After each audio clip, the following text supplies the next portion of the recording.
Yeah, let's get a read in, then we will get to our first topic. When the game tips off, the NBA action is just getting started, and there's no better place to get in on the action than with FanDuel, America's #1 sportsbook. With FanDuel, you can place live bets throughout the game, so even if you miss the opening tip-off or want to bet on a fourth-quarter comeback, you can stay in on the action.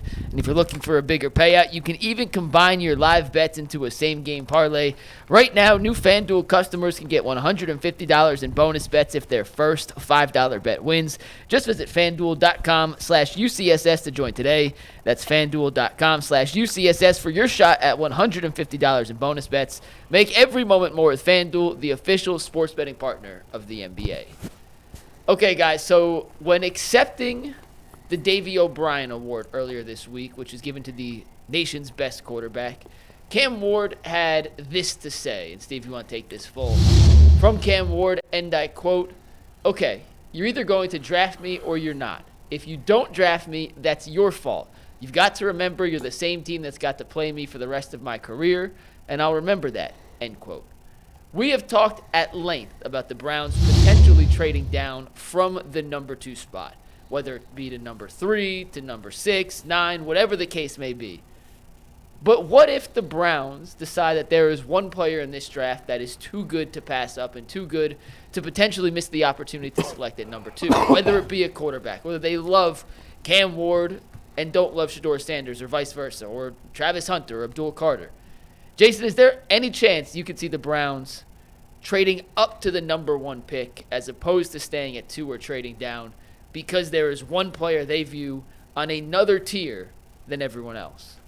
So I actually dug in on this when you threw this out last night because my initial reaction was no. I think my still reaction is no. But I poked around just historically on how often this has happened. So I want Tyvis and Dustin to go, and then I'll come back around with like some of the historical figures behind the idea of a 1 and 2 swap. So the question is, could the Browns trade up? Let's say Cam Ward was their guy. Would they trade up to 1 to get Cam Ward? Is that the question? Any player. Anyone. You could use Cam Ward, for example. Anyone. Yeah, yes. I'll use Cam Ward because that's, or Abdul Carter. I'll use those two. I would say no. You know what? I'm gonna flip. I'm gonna say yes. Because if they feel like, listen, this is the thing. The Browns, whether or not we feel this way or not, they in that building may be a little bit delusional, but it's good to be delusional at times. Because I'll take you back. David Njoku, when they was doing Media Row and all those things, David Njoku was out there like, all we need is a quarterback. We just need a healthy quarterback. He said, we're not that far off. He's Miles, stay home. We're so close. And it's funny because we all as a fan base and as analysts, we all watched them last year and we all said, yeah, this team's just not any good. And I think everybody made the decision that they're more than just one piece away, to a fan base. We think that there's a lot more holes than just quarterback. It's a bunch of other things. But if they truly believe that they are just a quarterback away and Cam Ward is the guy that grades out for them like, oh, yeah, this guy is exactly what we need. He can get the thing out. It's not crazy for them to move up to 1 to go get that guy if they don't think he's going to be there because they believe that he is the one missing piece. No matter what any of us think, we all think like, oh, no, y'all need this, that, and the other thing. But if they feel like Cam Ward could come in there, plug and play, and everything will go back to being successful like it was 2 years ago, then they would absolutely pull the trigger on moving up 1 spot to go get this guy. That's my personal feeling. Yeah, I mean, could they trade up? Yeah, of course they could trade up to number 1 if their guy, if they feel like their guy they have to have, and that they don't want to let somebody else trade up to 1. Or, I mean, Tennessee obviously could take a quarterback. They could take the player that the Browns wanted, but assuming that they didn't want him, it would be just a swap, right? I mean, to guarantee you to be the number 1 pick and to have that guy. Yeah. You just said it. It's happened before. Did you have some numbers to back up like what it would cost? It actually has never happened that I could find. Oh, really? In any sport. Okay. I mean, I poured over this for at least 17 minutes last night. But Which is a lot of time for you. It really is for me. Like I had to take a break in the middle You and was walk locked around. in for 17 minutes. 17 minutes. That's incredible. But because when Mike first thought, I thought, okay, well, I'll go back and find some examples and see what the price was, because you just assumed it had to have happened. Yeah. I couldn't find any examples. Not in the NFL since I went back to '67, the modern era. Never happened. 1 and 2 swap. A ton of 1 and 3s, 1 and 5s, not 1 and 2. NBA, a lot of 1 and 3s, never 1 and 2. NHL, I know nothing about. I just dug around. I couldn't find anything in the NHL. Mm-hmm. Baseball, you don't even trade draft picks. Up until recently, you could trade compensatory, but you don't even trade draft picks in baseball. So I could not find an example of it happening. And beyond that, only twice in the last 24 years has the number 1 pick in the NFL draft been traded. Twice. I would think it feels like it's happened a lot more. It happened a bunch in the 90s. There's a ton of examples in the 90s. In 24 years, the number 1 pick has only been traded twice. Twice. So that Since the turn of the century, it's happened 3 times. In Carolina did 2001 it. Well, Carolina's the most recent That's in the most 2023. recent. Yep. The Titans and Rams traded in 2016. Yep. The Rams traded up to get Jared Goff. The Titans received the 15th pick in that draft, a 2016 second-round pick, and a bunch more other stuff that was later on, a future first. The Titans got a haul for that in pick. I mean, in pick compensation for it. They got 2 2s, a 3, but they dropped to 15. They went from 1 to 15. This wasn't 1 and 2. And this then the was one 1 to before 15. that, Tyvus, was 2001 when the Chargers traded the number 1 pick to Atlanta for Michael Vick. Yeah. And the Chargers moved down to number 5 and took LaDainian Tomlinson. So that worked out all I'm right. about to say they both won. They both won that one. So it's and when you think about it, it makes sense in a way why 1 and 2 wouldn't really flip, because if you like your guy at 1, you're not going to move out of it. Correct. And you're not going to give it to 2 to move up. But in another sense, you would, if you're 2 and you're trying to block 3 from getting to 1, because again, there have been a lot of 1-3 swaps. Mm-hmm. So I could see if you're team 2, if you're number 2 and you're trying to block 3 from getting to 1, why you would go up. But it was just interesting to me that there's never been a 1-2 swap. Like if Tennessee's fine with taking whoever, then they should be cool with just getting anything for the number 1 pick. Well, I mean, you know what I mean? if the 2 top choices really is for number 1 is Abdul Carter or Cam Ward, and the big question mark is what Cleveland is going to do. It'd actually be more funny to me if Tennessee said, we're going to take Abdul Carter. Because then it'll make the Browns be like, all right, well, now because I know you probably didn't think Cam Ward would be there, because everybody at this point is saying that Cam Ward's the consensus number 1 pick. But if now both quarterbacks are sitting there, all right, which one do you really like? Yeah. Like, we'll really find out what you really like. Yeah. And is Shedeur really is your guy, or is this all a smokescreen? No 2 drafts are alike. Obviously, the number 1 pick, some years, the Peyton Manning year, the number 1 pick was worth a heck of a lot more than it is this year. Yeah. In terms of draft capital and what it would take to move up. I don't know that there's a lot of people this year clamoring to move up to get any of these guys. The Giants is going to shock the world and They trade might. with the Titans. They might. That would be the 1-3 swap. Yeah. And we've seen that a few different times. And but to carry out the exercise, I just went ahead and looked like, okay, everybody's got the draft charts, right? Like the trade charts and the value charts. And Jimmy Johnson came up with the original one. It's kind of outdated now. I don't think teams really use it now. Over the Cap has one that I think is really good. It's the Fitzgerald Spielberger. And they're all fairly close. They're all, for this, I used the Over the Cap chart. Okay. That Jason Fitzgerald is the Over the Cap guy. He's really good with all the numbers. And so you might be surprised. What do you think? Let's do it this way. What do you think it would take on? You guys know the chart I'm talking about. With every pick is worth X amount of points. Okay. How much do you think to equal the number 1 overall pick? What picks would the Browns have to give up? What would you have to give up to move up from 2 to 1 to make the points swap. match? You swap picks. To swap picks. Yep. I would say one of the thirds, because the Browns got 2 thirds, so a third, and a 4th or 5th. What do you think? I don't think it'd take a second. I think way less than that. You're right. Would you believe this is just the points chart. To make the points chart match on a 1-2 swap, it would take the Browns flipping 1 and 2 and adding in the 5th round pick they got from Detroit. I was going to say 5th round pick. For Shedeur Smith. It's 167 overall, and that roughly gets you – the number 1 pick is worth 3,000 points on the draft chart. And our number 2 is worth, what, 2,700? Yeah, about that. 2,650, I think it is, or something like that. And then the 5th round pick is worth 340-ish. I tell you what, if that's the case, and if that was really how it went, obviously you got to continue to let this process go out, but I'd say after pro day, if you see what because I don't know if they're going to throw it to combine or not, but after pro day, if he really is the guy, Cam Ward is the guy, or Abdul Carter is the guy, you think Tennessee might, that's worth it. Now, here's the catch. Tennessee don't have to take it. They don't have, a lot of times you have to give up. That's why I'm saying these are just rough guides. This is not a hard and fast system. And each team, or a lot of teams, have their own sort of formulas. So, for example, the 23 trade between the Bears and Carolina when Carolina moved up to get Bryce Young, the Bears received the 9th overall pick, a future one, 2 2s, and DJ Moore. Okay, so they got 9 overall, a future one, and 2 seconds. Just where was they at? 9th? They were 9th. Just 9 and 61 overall was about equal on the points chart, and they still had to give up all the rest of that to get the deal done.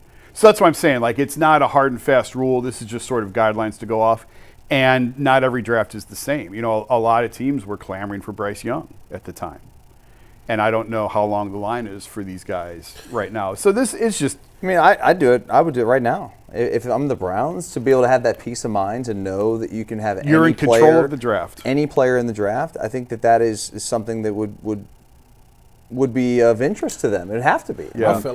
I think the Browns feel like they in a good spot because I think if they did like Cam Ward and Tennessee took him, then they'd be like, you know what, it's fine. Now we're forced to take either Abdul or Shedeur.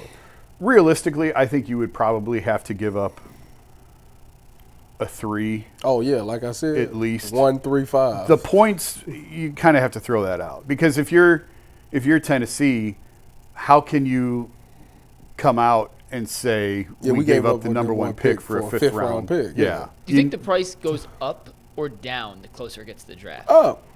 Like if the Browns wanted to make this trade, is it cheaper to, in theory, let's say Tennessee would accept, is it cheaper to make the deal now or on April 12th? I think it's cheaper to make it now.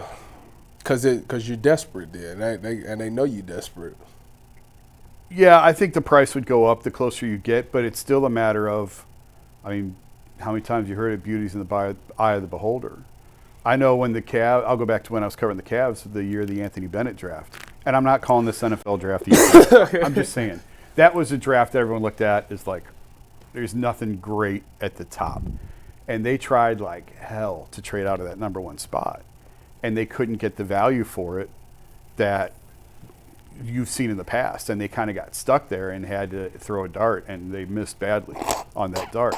But every year is different just in terms of what's available to you, the interest, who needs a quarterback, how good is the quarterback coming out that year. I mean, listen, if there was a lockdown franchise number 1 quarterback in this draft, there would be no discussion. Tennessee's not trading out of that spot. Tennessee's taking if this was last year, it's a done deal. Yeah. Like, yeah. Yeah. And the reason why the price goes up, Mike, is because right now it's the best because nobody's done the combine, nobody's done pro day yet. So you don't know. Like, you ain't wowed by anything yet. You got to go literally off. You got to trust your scouts' tape. Once them numbers come out, them times come out, like that's when people are like, I like that guy. So that's why the price is gonna go up. So that's why if you're gonna make a trade, the best time to do it is now, before all that stuff comes out. But yeah, I don't know. Like in this draft, I don't know. I feel like 2 is fine. Two is Jason fine. said in the past, and I want to ask you this first, Dustin, but this is something Jason said, and I think it was on Monday. He said, I don't care what Mel Kiper or Dane Brugler or Todd McShay, I don't care what any of those guys say. I'm trusting my guys in this building. We're paying these guys for a reason. If they like player X, let's just use Cam Ward as an example. It could be anyone. Let's just, for the sake of this, use Cam Ward. If they love Cam Ward and they don't think he'll be there at number 2 and they think there's a significant drop-off between Cam Ward and whoever else, Dustin, and they did end up trading up to number 1 to select Cam Ward. Would you feel more confident that Cam Ward would be a hit because the Browns had clearly targeted him as the guy we got to go up to get, as opposed to waiting for 2 and potentially having the other option fall to you because Tennessee could take the guy you really want? Yeah, how could you not? I mean, if you're willing to go out there and give up something to trade up for a specific player, then that would, I think, give us hope, optimism, if you will, that Cam Ward's the guy. And if we think Kevin Stefanski can come and turn this thing around this year with his offense, he's going to have the right quarterback, then we'll feel like, at least I'll feel like, that this is the target. They had to have him. They didn't want to risk losing him to somebody else. So now, I mean, the question's still out there. If they do that, is he going to be the right guy? All time will tell. I mean, all rookie quarterbacks are sort of a crapshoot anyway, but it would at least maybe calm our fears that they didn't settle for somebody. Yeah. They went after their guy. Let me ask you two a question. Because this is, as you drive 2 hours, you think about a lot of stuff. You got a lot to think about. You You got a lot of time. Yeah, you started the show last week with a real deep topic. Yeah, so you think about a lot of things. And I was watching some Shedeur highlights.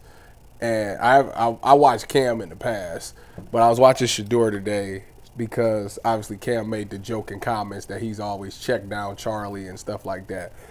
And I was watching his highlights like, no, he throw the ball, he pushed the ball downfield really good. But the question I have for you two is, and this could be nothing. It to me it don't mean a lot, but it could be to some people. Does his thin frame bother you? Cam is more like Paul's thicker guy. Yeah, I mean, Cam's like and Shedeur is right? kind of slim, and the bit, NFL is very violent. It's a violent game. And, those guys in the NFL is hitting a little bit harder. And we understand. I know people was like, well, Shedeur had a terrible offensive line. He got beat up, blah, blah, blah. It's different. It's different in the NFL. It's different getting hit Trust me. It's different. I did friendly fire in college versus the NFL. Woo. Getting hit by a grown man. 29, 30, 31-year-old grown You be man. like, good night. So I was thinking about that. Like, what could be a knock on Shedeur? Like, what Size is it for sure. And I was thinking, like, okay, he's a thin frame. Does that scare people away? Because, Deshaun is a thin guy, and you've seen the injuries that he dealt with. Kirk Cousins is a thin guy, and you watch the quarterback, and he talked about he's banged up all the time. Does it bother you a little bit that he's a thin frame? Yes. Of course it does, but he doesn't run as much as someone like Lamar Jackson, so I'm not too worried about his ability to hold up as a runner. However, I mean, you still got to hold up taking sacks. I mean, it's a long deal, this NFL season. It's a grind. We'll see if he can hold up in the league, but size obviously matters from a quarterback standpoint. I mean, Travis Hunter's skinny too. Like, that worries me with and he doesn't play quarterback, but I'm still worried about a guy like that. Yeah, but for him, it depends. It depends. If he plays wide receiver, it doesn't matter. Because I had this argument with somebody when I was talking about Tez Johnson, the receiver from Oregon. They like, well, he's 5'9" and he's a $154. And I was like, I'm going to be honest with you. I played corner in the NFL. Guess what? Guess who scared me the most? The 5'9", $154. Them quick, shifty dudes, it's hard. And then those guys know that I can't take a bunch of hits. So what they do is they get their catches, get what they're going to get, and they get down. That's how you play a long time in the league. If Travis Hunter is going to be thin like that, he could do the same thing. He can make a killing. Now, if he play DB, I mean, unless you covering like Deion, them offensive coordinators is going to run crunch to the bunch. They're going to bunch that whole formation up, block everybody down, have that running back come off sides. It's going to be you and him, and you better make the tackle. If you don't, it's a touchdown every time. Real quick, I went back and looked because I thought you had an interesting point about the date and does the price go up or down as you get closer. And just the fact that we are pre-combine at this point, we are really early in the process. Yes. So in 2023, the Bears-Panthers trade was made March 10th, right off the combine. So that was right after the combine. Yeah. I think it would almost be foolish to try and do something now before you really get your hands on these guys. Yeah, you don't know. And then the Jared Goff trade, or the Titans-Rams trade that resulted in Jared Goff, was mid-April. So the price was exorbitantly higher in mid-April. But again, that was also, you had Jared Goff and you had Carson Wentz at the top of that, two quarterbacks that I think at the time had a lot of interest, a lot of teams. It'll be really interesting as I think about this, I leave Sunday night for Indy. I'll be at the Combine next week for a couple days. Must be nice. You know, I hated the Combine. Why? Did you hate the Combine? Of course. Yeah, okay. Why? What do you mean, why? You get poked and prodded like a piece of meat? Yeah, like it's really sick. It's really an inefficient 3 days. It's really sick. For guys like you, who were mid-round guys, Oh no, Was that's it like- being generous I'm being nice. for him? But I mean, but both you guys went in there thinking like, Yeah, that this I is should my be there, life. yeah. My life will be determined by these next couple of days. Correct. Oh, yeah. The pressure, because like if you're at the top of the first round, they ain't even working out. Like they ain't doing anything. They're coming in and maybe talking and that's it. Yeah. But for you guys, that's life changing. Yeah, I tried to make sure I did everything correct. I think the whole thing of the Combine, to be honest with you, is to put you under so much duress and stress to see how you perform. Because that's what the NFL is. Yeah. You're going to be stressed out. It's going to be duress. It's going to be a lot of adversity that you got to face. Can you still go out there with little sleep, not a lot to eat, having to know that you got to perform at a high level? Can you still get those things done? Yeah. It's like the CIA, really they what put it you at the is. farm, right? They take you through all these Yeah. things and just to test your mental Pretty much. capacity, That's adversity, pretty all much these what it things. is. How do you will you fold when the pressure's on? I mean, it was exhausting, not just from a physical standpoint, but from a mental standpoint. You barely sleep. You get like 6 hours of sleep in 3 days. If that, Yeah. and you're waking up checking your alarm, you don't want to oversleep. Nope. Like, you got to do the P test at 4 in the you got morning the on the meetings, first and they're night. blowing the horn for every 15. Did they do that for you guys? The air Yeah, horn? yeah. The rotation. Man, it was exhausting. It was good. It was good, though. I mean, I jumped and ran well there. So I ran it was and I good. did everything that I thought I was going to do. So I ran well. Combine for helped 6. Helped me. Helped you? Did it help or hurt you or have no It impact? did nothing for me. Did nothing. I'll tell you what, though. It's crazy because as a kid, like I used to watch the Combine every year. Yeah. Man, I was like, I can't wait till I get to the Combine. You get to the Combine, I can't wait till I get out of here. yeah. I can't wait till this is over. Well, last thing on this, and we'll move on. But I'm curious now, as Combine season is here, and I'm headed to Indy. The whole league is going to. What's the first day? Monday or when they? I get it confused because I go Because you got to wait. Like you don't perform until like what, day 3, day 4? Yeah, I think the athletes is later next week. I'm going early in the week. We have meetings for the athletic. We have staff-wide stuff, all-day meetings on Monday. And then teams, GMs, and coaches talk, I think, Tuesday and Wednesday.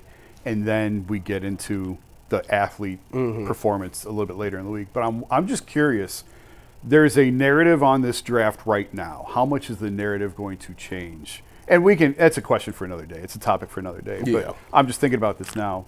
How much is the narrative going to change on these quarterbacks and what we're saying about them post-combine as opposed to pre-combine? Look at Anthony Richardson and Zach Wilson as the perfect example. Those guys weren't talked about in nearly the same light before their pro days. Not necessarily the combine, but you had Anthony Richardson hit the ceiling on a throw that he intentionally tried to hit the ceiling with. And next thing you know, that was blown over on social media. Yeah. And he was the next top thing. And Zach Wilson hit the running throw across your body 70 yards that you would never do in a real game. It's a Madden throw, but it looks great when you're wearing T-shirts and your receiver's not going up against anyone and there's no pass rush. And they both catapulted to the top And 5. you know who that fools and who falls in love with that stuff? Owners. Owners. Not the GMs. The GM, maybe some GMs get fooled by it. Owners get fooled by At the end of the day, that kind of stuff. at the end of the day, all that is nice. But when I press play, always believe what you see because That's right. the tape does not lie. Yep. The combine will. The tape does Yep, not lie. You're right.